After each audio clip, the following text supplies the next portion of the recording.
Iya, aku mau. Ya, fokus di situ. Iya, aku mau. Kebaikan-kebaikan ini Aku mau, justru akan membuat ibu melepas apa yang telah lakukan ke tetangga ibu. Aku mau. Semua yang di tetangga itu bisa hilang, akhirnya di rumah ibu juga bisa tenang kondisinya. Aku mau. Keadaannya keluarga juga akan jauh baik-baik Aku aja. mau apa aja itu Tadi yang seperti bisa. apa yang dikatakan Roy, jangan lupa untuk berbuat baik, terutama Ya, terhadap aku mau. anak-anak ya. Terakhir, Ifni ada yang mau disampaikan? Buat ibunya, Iya. lebih kalau Ifni bilang mulai sekarang ibu lebih bijaksana dalam mengambil sebuah keputusan karena efeknya itu pasti berimbas ke diri Iya. kita sendiri. Iya. Ya. Iya. Aku mau. Dan satu lagi tambahan dari saya, berbuat baik tanpa pandang bulu anaknya siapa dan anaknya seperti apa. Iya. Ya, Iya. itu aja dari Roy Kiyoshi hari ini. Baik, Ibu. Ya. Saya Kejahatan yakin dibalas dengan kebaikan, iya, Ibu. dia Iya, bisa. aku mau. Saya Yang yakin penting dia aku bisa. bisa Bisa, ya. selamat dari gangguan-gangguan roh jahat itu. Baik. Yang penting udah nggak ada lagi gangguan-gangguan itu di rumah aku yang menyeramkan, menyakitkan, Dan- menakutkan. Ya, Ibu Nazila. Iya. Dan jangan lupa satu hal, ketika Anda mulai diteror lagi, sediakan langsung bubuk kunyit, nggak usah dikasih air, lalu tebarkan di Sudut-sudut sudut-sudut rumah. Oh, iya, Dan iya, jangan lupa iya. berdoa sesuai dengan keyakinan kamu, Iya. dan yakinin semoga yang buruk-buruk mental dari rumah kamu. Ya, Iya. itu aja dari saya. Iya, Terima kasih Ibu Nazila, mudah-mudahan cerita Ibu menjadi inspirasi dan pelajaran bagi siapa yang menyaksikan tayangan ini bahwa hidup bertetangga kadang-kadang ada selisih paham tapi tidak seharusnya mengambil keputusan untuk justru saling mencelakai. Terima kasih Anda boleh meninggalkan studio. Iya, terima kasih. Terima kasih, Mbak. Mbak, Ibu, terima kasih. makasih. Ya, Roy. sama-sama. Jika Anda membalas kejahatan dengan kejahatan, maka Anda akan terkunci dalam lingkaran setan. Berikutnya akan hadir seorang pria yang mengaku berperilaku aneh setelah mendapatkan bisikan gaib.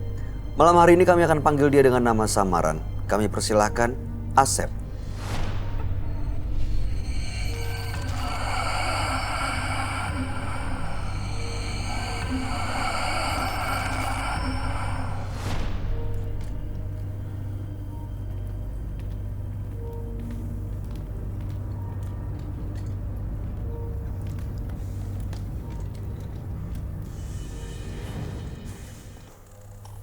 Selamat malam Mas Asep. Selamat malam, Pak. Apa yang mau Anda ceritakan pada kami? Oke, jadi awalnya ini saya mengalami sakit flu.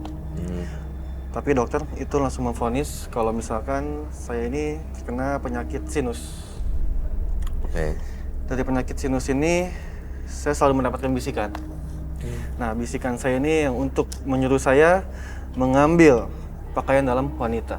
Hah? Sejak kapan bisikan itu ada? Sejak saya mengalami penyakit Setelah sinus sakit ini. itu? Ya, betul. Bisikannya seperti apa? Suara laki-laki, perempuan? Suara ambil, hirup.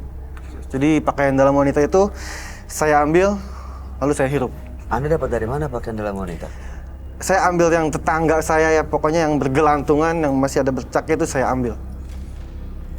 Nyolong jemuran maksudnya? Ya, betul.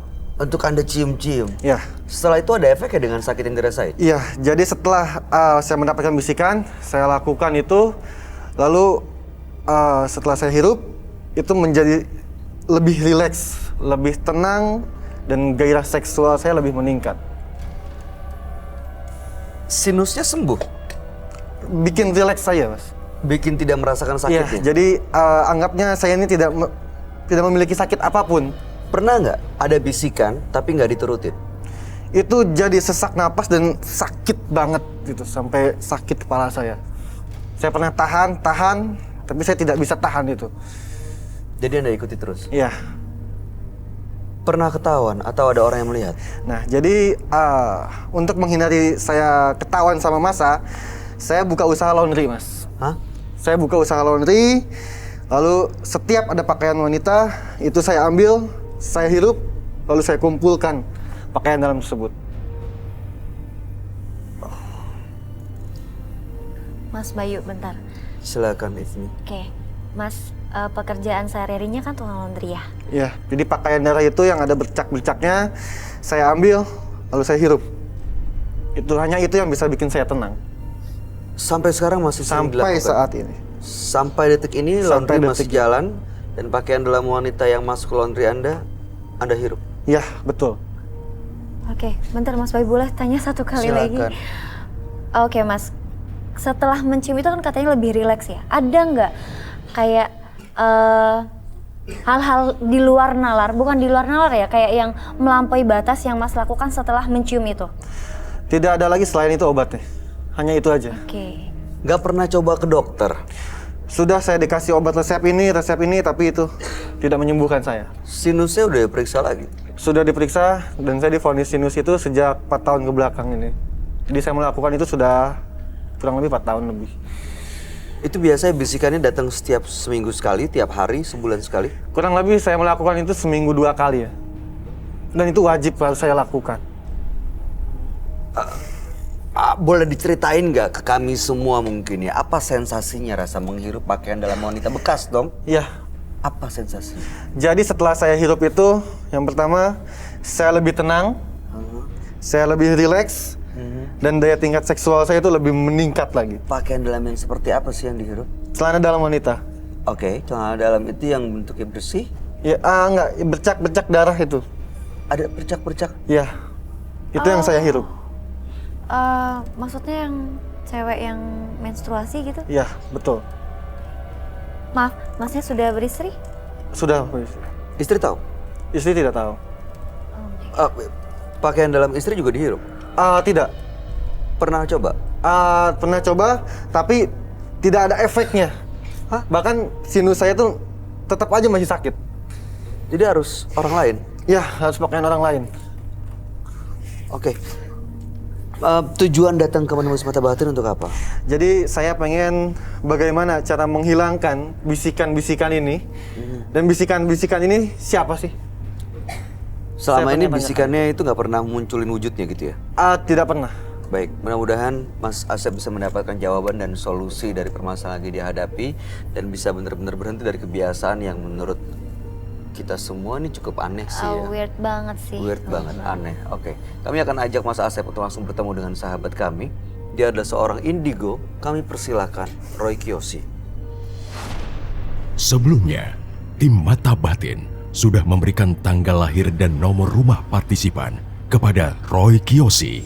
Dengan mata batinnya, Roy akan membaca berdasarkan angka yang kami berikan. Asep. Tinggal di rumah bernomor 40. Terlahir tanggal 19 Maret 1988. Sosok yang bersemangat dan memiliki firasat yang tajam. Tetapi jalan pikirannya tidak menentu. Dan hatinya tidak pernah tenang. Saya merasakan ada keganjilan dalam jiwa Asep. Dia seperti dikendalikan oleh sosok gaib yang selalu mengikutinya kemanapun dia pergi. Ada sebuah dorongan yang membuatnya Asep bersikap aneh. Ketika saya melihat Asep, saya melihat genderuwo di belakang punggung dia. Sangat menyeramkan sekali. Banyak bulunya dan berbau busuk.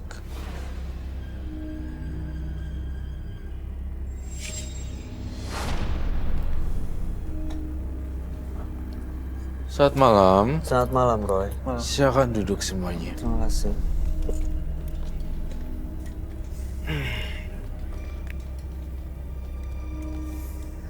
Asep. Dengan tanggal lahir 19 bulan 3 1988 dan nomor rumah 40. Betul. Asep ada penyakit sinus, lalu kebiasaannya adalah menghirup pakaian dalam wanita yang bekas. Betul. Karena dengan menghirup itu ada sensasi yang bikin lebih rileks dan merasakan sakitnya. Betul. Dan belakangan justru malah buka usaha laundry supaya bisa mendapatkan pakaian dalam wanita dihirup buat supaya tidak merasakan penyakitnya sampai saat ini. Iya, betul. Hal ini dikarenakan ada bisikan-bisikan yang sering didengar. Betul. Untuk ambil, hirup, cium pakaian dalam wanita. Makanya datang ke Menembus Mata Batin supaya bisa menghilangkan bisikan-bisikan itu dan juga menghilangkan kebiasaan aneh ini. Betul. Hirup, cium, dan ambil.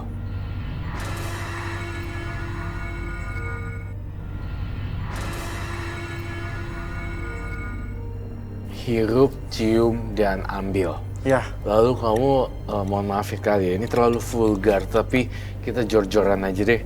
Ketika mengambil tersebut, lalu kemudian kamu ya. Jadi setelah saya hirup, itu yang pertama gairah seksual saya itu lebih meningkat. Dan penyakit sinus saya itu sama sekali tidak terasa. Dan saya semakin tenang setelah melakukan bisikan-bisikan itu. Pertanyaan tadi dari Roy adalah, apakah setelah Anda mendapatkan pakaian dalam, Anda melakukan... Ya, Oke. itu memang, itu gini, itu ada sebutannya fetish fetishisme. Underwear. Iya, fetishisme underwear. Jadi lebih ke arah sana sih. Ya, gangguan perilaku, tetapi tidak dibilang ini gangguan kejiwaan, tetapi gangguan perilaku lah yang lebih ke arah sana dan menimbulkan ketagihan. Nah, Asep sendiri karena hobinya yang unik, lalu kemudian saya kok ngerasa liatnya jadi kayak ada genderuwo di belakang kamu ya.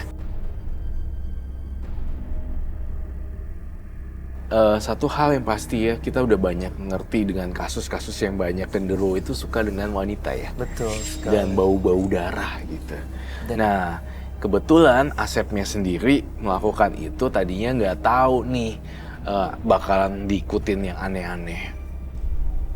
ya. Untuk menyembuhkannya itu bagaimana Mas Roy? Nah, ya oke, baik, pelan-pelan satu-satu. Jadi saya lihat akar permasalahannya dulu.